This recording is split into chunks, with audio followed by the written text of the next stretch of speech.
Hello everybody, my name is Ellie, and this is a guide on how to download Minnesota Cuke and the Coconut Apes, as well as setting it up for doing speedruns with it on modern devices. So these 5 links, they'll all be in the description. You'll just need to download them all before we begin.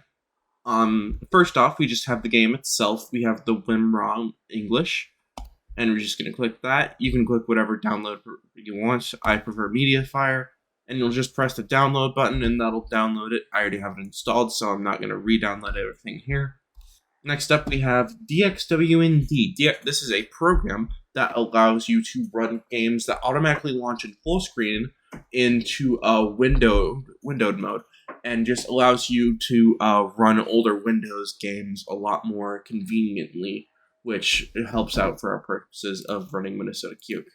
Next up, you're going to want to download the IR50_32.dll. This will allow you to run some cutscenes that may have issues on modern devices. I've had an issue trying to get the game set up in the first place when I was first running it. So this will just help you prevent things like that.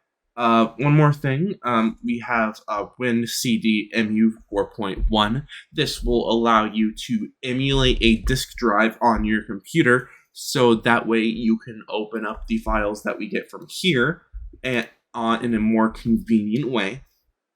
Next up, this isn't required, but it's highly recommended. We have Live Split, which is a timer that will allow you to time your game a lot more consistently, and not having to go back and just manually retime it. So you're just going to click that for Live Split, click that for WinCDMU, click the one that matches your operating system. There's Microsoft or Intel, whichever one works better for you. Click that to download that, and click that to download that. And after you have all those downloaded, go ahead and make sure they're all organized into one area just to keep things nice and consistent. So first thing we're going to want to do with this is we're going to extract the VeggieTales folder.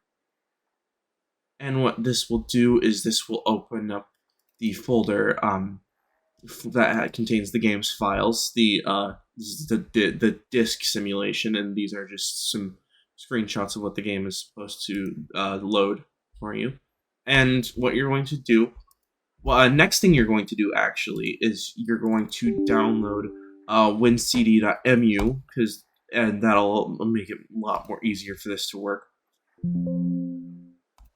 Virtual drive, and you're just going to open this, and that's because you downloaded the MU, that is going to launch this as a CD drive in your folders down here. So what we're going to run with this, the auto run, that's a thing that automatically runs the disk when you put it into your disk drive. But since we're not disk driving, all you need to do is launch install.exe. Yes. And this will launch the install menu. So what we're going to do next is we're just going to press next. It'll check your information, and once you have it has the information, you're just going to do install, and it'll just install the files that it's just installing the game. Alright, now after the game is installed, just press finish. You don't need to worry about this, but I'm going to accept what this will do. It'll automatically check if you have the correct DirectX.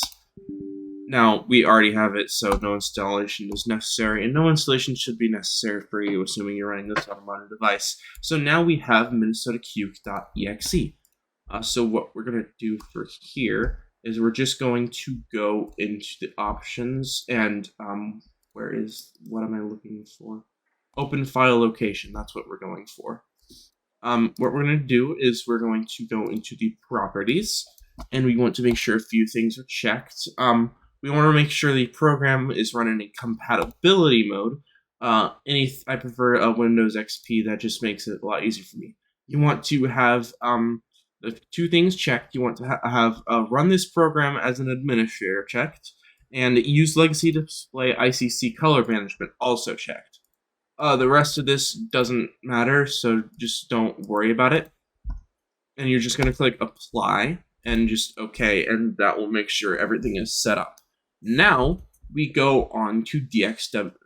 Before DXWND, one last thing that we need to do here is we need to install ir5032.edll. So what we're going to do is we're just going to open up system32, and we're going to put this DLL into this folder.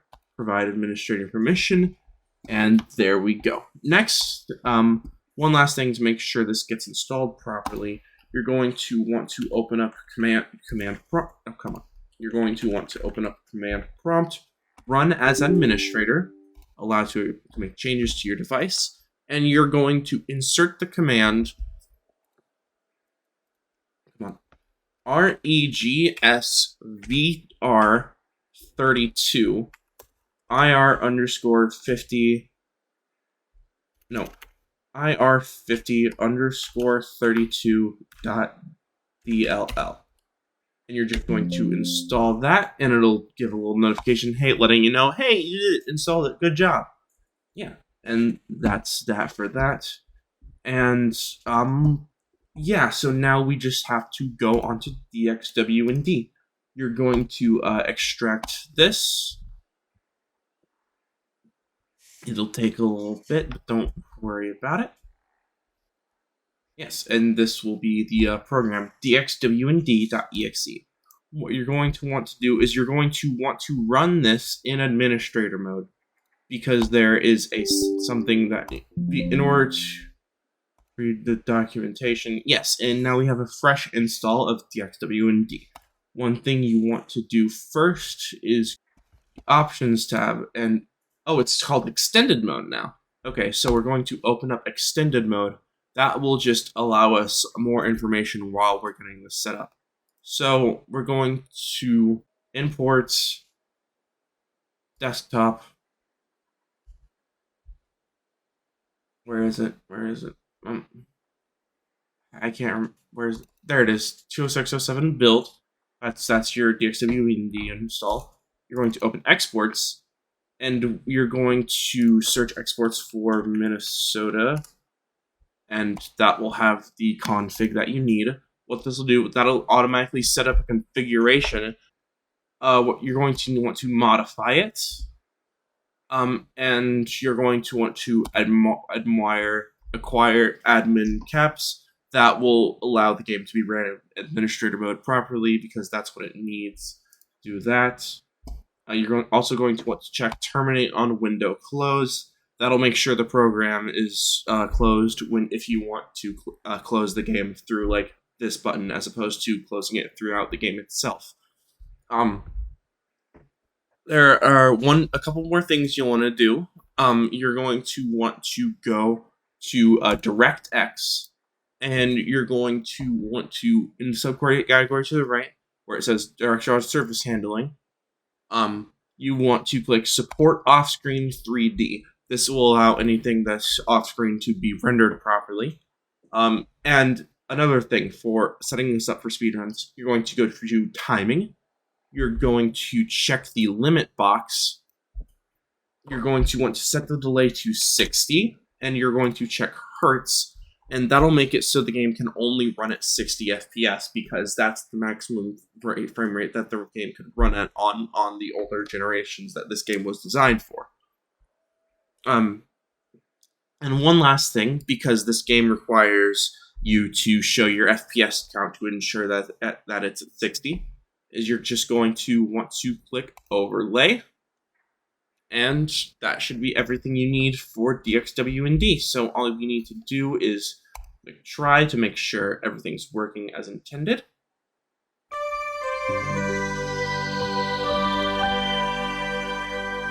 You'll get the opening cutscenes, Big Idea, Antidote to Entertainment, and yeah, this will just be the game. You shouldn't have these save files. Those are just there because I already had the game installed, and when you reinstall the game, it doesn't mess with your save data. So yeah, if everything's correct, this is what the game should look like. You should be able to just launch in. I'm already on a completed save file, but let's just make sure the cutscenes work correctly. Test. I got it, Bob. Yeah, you'll just have this cutscene that the game will make you watch. Found, but no challenge is too great for Minnesota Cuke. That's great, Larry. And you can skip the after the first dialogue. That's when you can skip the first cutscene. Should be able to just lock in. Ready. Everything is rendered correctly. Yeah. Hey. And yeah, now that we know the game is working correctly, we can get on to setting up Live Split. Okay, now this should be the easiest thing to get your hands around. This is Live Split. You're just gonna extract the folder. If you already have Live Split installed, you can go ahead and skip this part. But we have Live Split here. Now, what you're going to want to do when you run this is you're going to want to open Live Split in administrator mode. This will allow Live Split to work while you're tabbed into Minnesota Cuke. Now, where is the time? We have a basic little timer right here. Don't worry about how it looks or anything. There's just one thing we need to do. We need to turn on global hotkeys. That will allow you to use your timer while you're in the game. Now, where is the settings? What was I looking for? Yeah, these will be your keys for how you set up your how you time your splits, and you'll be able to set up your splits here. We will have a default layout for your splits in the description below in the list of things that I documented. So we'll have those splits, and we'll also have a default layout that you can use in order to individually mark every single split on its own, so that way you can run it by itself. So yeah, make sure you run Live Split with administrator mode, turn on global hotkeys. Welcome to Minnesota Cuke. Yeah, and you can just run the timer whilst on the pad. You can just run the timer while it's in there. Or choose your name from the list if you've been here before. It's pretty simple. Don't worry too much about it. Anyway, that'll be it. Thank you for watching this guide. If you have any questions, feel free to ask me anything in the VeggieTales Speedrunning Discord. And have a good rest of your day.